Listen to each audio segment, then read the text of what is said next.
despite the rhetoric, despite the television ads, despite the truck, Martha's going to make sure you get your money back. She's got your back. Her opponent's got Wall Street's back. Little economic populism for you as President Obama and Democrats hit the panic button up in Massachusetts. But notice the one thing they didn't talk about there, healthcare. Top line begins right now.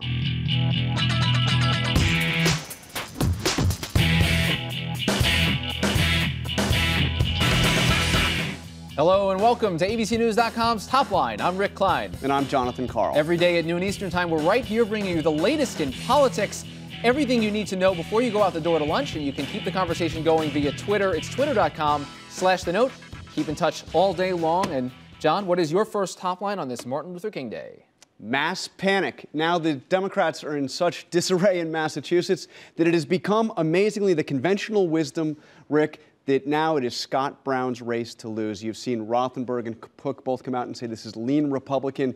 It now looks like Coakley, at least in the conventional wisdom, is the underdog. It is absolutely stunning to see this turn of events. Now, Democrats have to hope that the conventional wisdom is turned just in time for them to turn it around. We saw President Obama in the state. He'll be in an ad now in the 11th hour. We understand from the Associated Press. Clinton there on Friday. They're hoping that they're able to get that Democratic base turned out. But yes, you're right. This has just been an incredible surge by Scott Brown, who's got all the momentum going into Election Day. And it has sparked Plan B. Democrats are furiously trying to figure out what happens to health care if they lose their 60th vote in the Senate. It would mean absolute chaos to the process. We know that this is as tight as they come when it comes to it. Now, a lot of different options out there. One is to just try to get the House to pass what the Senate passed previously. That's got its own problems. And this intriguing possibility of maybe delaying Scott Brown's seating, that seems to be like a non-starter just because of the political can of worms you open up there. Look, you've got about 6 options that the Democrats are working through on this, and they are all horrific. I mean, the real possibility here is that if Scott Brown wins, that health care is dead. I mean, that is a real possibility. At least as we know it. Yes. They will try to resurrect it, but this will be an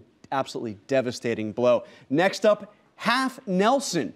Senator Ben Nelson of Nebraska gets a sweetheart deal for his own state. And what thanks does he get? The latest poll in Nebraska shows that he has a 42% approval rating. He is more unpopular today than he has ever been in his home state, even after getting this, or maybe because of that sweetheart deal. Well, now he says he wants to give the deal back, or at least let everyone get it. I wonder if he gets his approval ratings back as a result of it. Does it work like that? Yeah, I don't think so.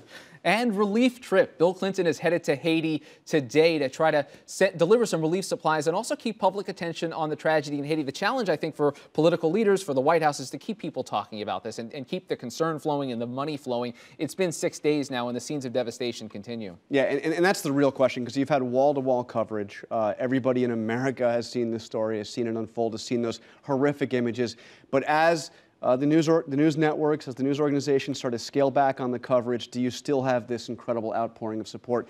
I mean, make no mistake, the Haiti rebuilding effort is not a couple of weeks, not a couple of months. It is a multi-year project. Almost permanent, you've got to think. We begin today on the big race up in Massachusetts taking place tomorrow. Joining us from Boston is Ron Kaufman, Republican National Committeeman from Massachusetts, former political director under George H.W. Bush in the White House. And Ron, let's start off. Is Scott Brown going to win this race?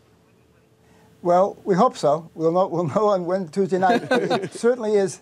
Listen, it's a fact that we're having this conversation today, guys, that could be a fact that he's the favorite is a stunning thing in Massachusetts. But we should remember, politics is really not an end game. It's about governing. And the good news is, I think, what's happened here already is going to change the politics and the governing in Washington, big time. But is it your sense that the Democrats caught this soon enough? I mean, will they be able to resurrect the Coakley campaign? Did they get scared quickly enough? Well, a couple things. First of all, they have an institutional advantage here, as you guys know, on the ground. They've always had a big operation. There are 37% Democrats, only 12% Republicans. It's about the independents. And really, this race is bigger, quite frankly, than Mrs. Coakley or Scott Brown. This is about a bunch of voters here in Massachusetts who really want to send a message to Beacon Hill and Capitol Hill. Enough is enough. We don't like the direction of the country. We don't like the health care, the way it was built, what it says. We don't like the debt. We don't like the spending. And we want to send a message. And that's what this is about. Is the concern that the Democrats, because of the organizational edge, also the way they've changed the focus, that they may be able to turn it around, get their voters out there? Obviously, the big voting edge is on Democrats, although there's more independents than anyone else. That's right. If you watch local TV today, Rick, I saw on the 6 o'clock news here, there were 17 political ads, 14 of them beating up on Scott Brown, accusing him of everything but being a cross-dresser, I think. They are scared. They are worried. They're spending millions and millions of dollars they never thought they're going to spend. And can they buy it back? Can they steal it back? Maybe, but it's going to be close. Okay, so you're saying this is about Capitol Hill, a message to Capitol Hill, a message to Beacon Hill.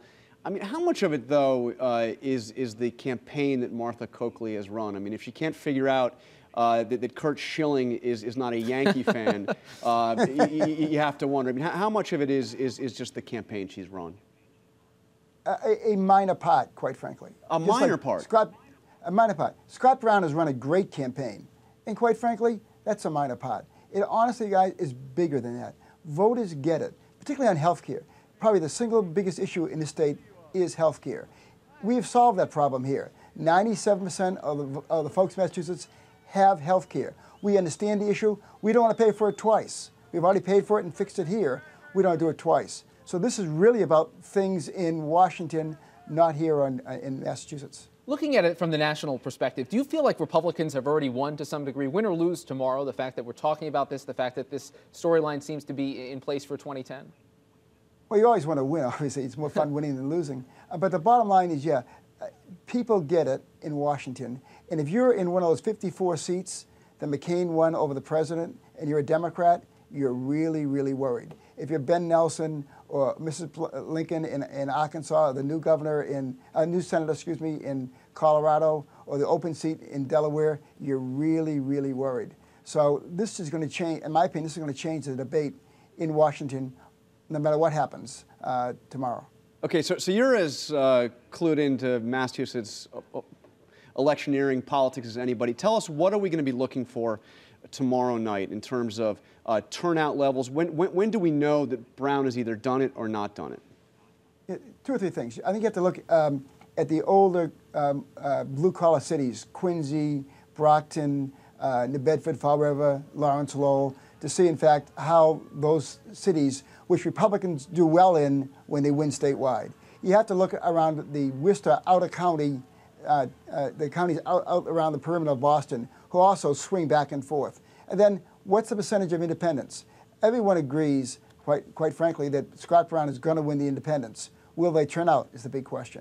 If they turn out, if we do well in the blue-collar towns, Scott Brown will be a senator. And Ron, what are you planning for or in terms of the potential legal disputes that could come out of this? There's been buzz about Democrats maybe hoping to delay Scott Brown's seating. What would the reaction be if Scott Brown's a clear winner and he isn't immediately made a senator? From the politics of it, I would love them to do two things. I'd love the Democrats to try to not seat him, and I'd like to see them rush through health care. If either of those things happen, we'll have a revolution in the streets, not just here, but in Washington. But when is I think they're smarter than that.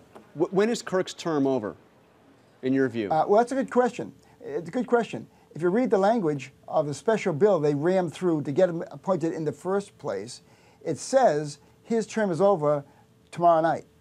Well, it says the election and qualification of the senator to replace him. It doesn't say certification, it says qualification. And quite frankly, Scott Brown is absolutely qualified to take that seat. So there would be... You could argue... Fair to say there'd be a fierce legal battle to ensue if that was the case, if there was any kind of chicanery. There would be, but I am convinced that if Scott Brown wins this race in a comfortable margin, a fair margin, then the Democrats are not suicidal enough to try to prevent him from being the duly elected senator. All right. One of the big things of the race, yes. Paul Kirk said, I'm going to stay here no matter what, and that caused us to have a surge in the polls. The fact that he said he'd vote for health care and stay in there regardless, yes. Wow. Right. I think that it was a big mistake in their part. They don't get it. They really don't get it. They think this is about Scott and Mrs. Coakley. It's not. It's bigger. All right. Ron Kaufman, Republican National Committeeman up in Massachusetts, joining us from Boston. Thanks for being here, and we'll check back with him as this develops. Thanks a lot, Ron.